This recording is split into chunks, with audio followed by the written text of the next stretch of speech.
¿Le puedo vender mi alma al diablo? Es una pregunta que muchas personas se hacen, pero ¿es realmente posible? Acá lo explicamos. Je suis la lumière qui fait venir l'ombre, le fils de l'aurore derrière. Lo primero que se tiene que saber es que no toda alma es lo suficientemente importante como para acceder a esto.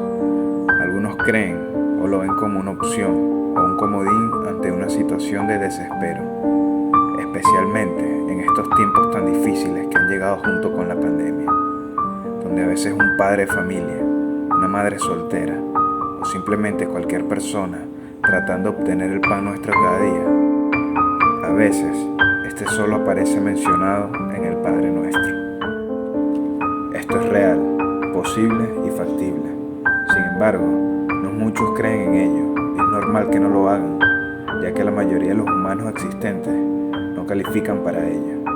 Si así lo fuera, veríamos y oiríamos por doquier testimonios de borrachitos, ladrones, drogadictos. Pero esas almas para el diablo no valen nada, porque en la mayoría de los casos ya le pertenecen.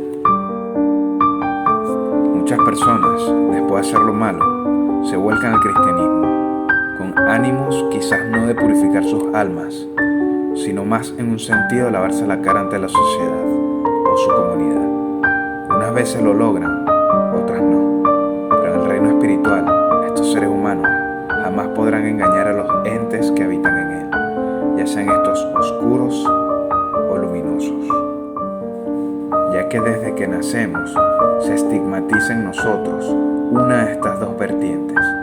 ¿Mantenemos un corazón puro o dejamos que se corrompa? Pero en realidad, si lo que deseas es saber si calificas o no, te puedo decir que quienes tienen un alma deseable y especial generalmente suelen tener encuentros sobrenaturales, pero no como los que pasan en las películas de terror. La forma más utilizada por los entes espirituales para comunicarse con seres terrenales es a través de los sueños. Y por entes espirituales no me refiero a las almas de seres ya fallecidos, sino a los representantes de la luz y de las tinieblas, o como la mayoría de los hombres les conocen, ángeles y demonios. Los seres espirituales se interesan en los humanos al ser estos una combinación de materia y espíritu. Y como por mucho tiempo se nos ha dicho, a través de la historia o de la religión, son seres en una constante guerra, en la que normalmente están buscando nuevos aliados para cada bando. Así es, tu alma y la mía, para que cuando el momento final y decisivo llegue, contar con la mayor ventaja posible. Pero de seguro sigues pensando, ¿y cómo sé que mi alma es deseable para un bando o para el otro? Bueno, en realidad es simple, y para ilustrarlo mejor te contaré mi propia experiencia real con ambos bandos. De estas experiencias he tenido muchas desde que era muy chico, pero les contaré las dos que más resaltan, una por parte de los seres luminosos y otra por parte de los seres oscuros, y no seres cualquiera, sino los máximos representantes de ambos bandos. Mi primera experiencia fue en un sueño en el que se me apareció un portal y a través de él pude observar un paraíso lleno de todo placer a la mirada, así que lo atravesé y allí quedé anonadado con tal belleza, ríos de aguas cristalinas, hierbas y vegetación hermosa, una arquitectura angelical mezclada con la naturaleza, y en el centro de todo había una fuente de agua viva, y parado frente a ella, un hombre que desprendía un aura de sabiduría, de poder y de respeto. Yo me acerqué a él de forma cautelosa, debido a la autoridad que emanaba su presencia, y le pregunté que cómo debía llamarlo, pues en la tierra tenía muchos nombres: Jehová, Yahvé, Dios, etc. Ante la pregunta, el ser se giró hacia mí y me contestó con una tenue sonrisa, llena de ego, como de alguien que está muy por encima de cualquier otro ser. Tengo muchos nombres, me han llamado de muchas maneras, pero de todos esos que nombras, ninguno me gusta. Tras su respuesta, Todo lo verde se empezó a secar y a consumir, las estructuras a envejecer, todo como un time-lapse.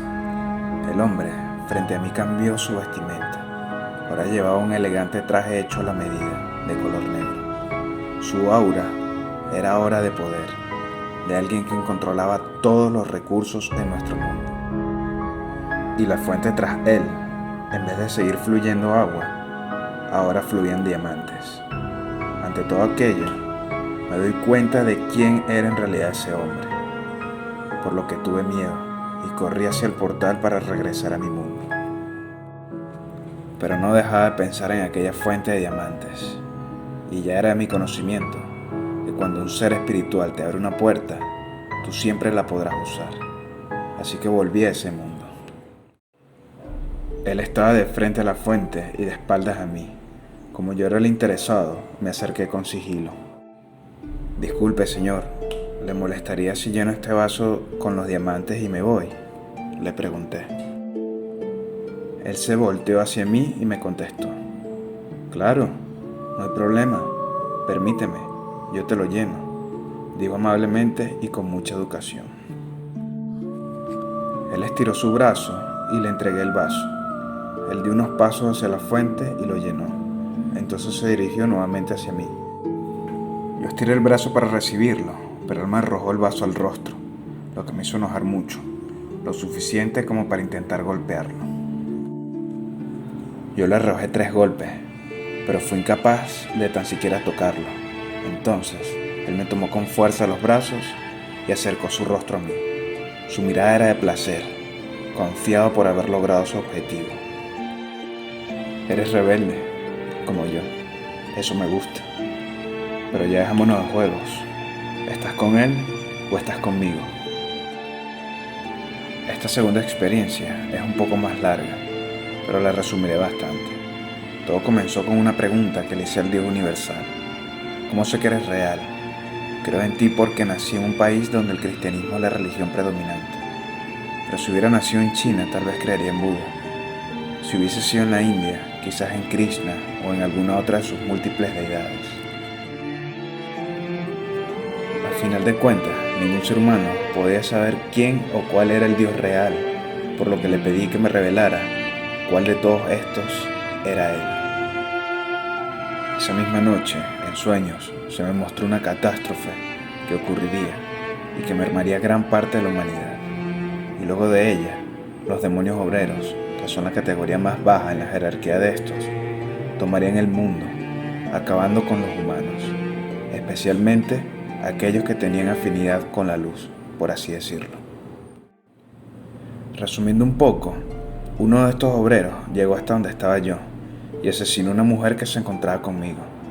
Entonces este demonio acercó su rostro a mí, pero no me hacía daño.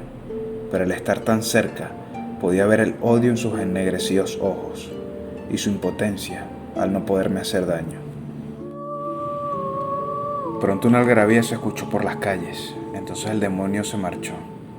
Yo, como pude, me acerqué hasta una de las ventanas para ver de qué se trataba aquello y observé que aquel ruido provenía de un desfile de carnaval, pero la característica especial de este era que estaba formado por delincuentes, asesinos, homosexuales, personas a quien la Biblia discrimina y considera pecadoras.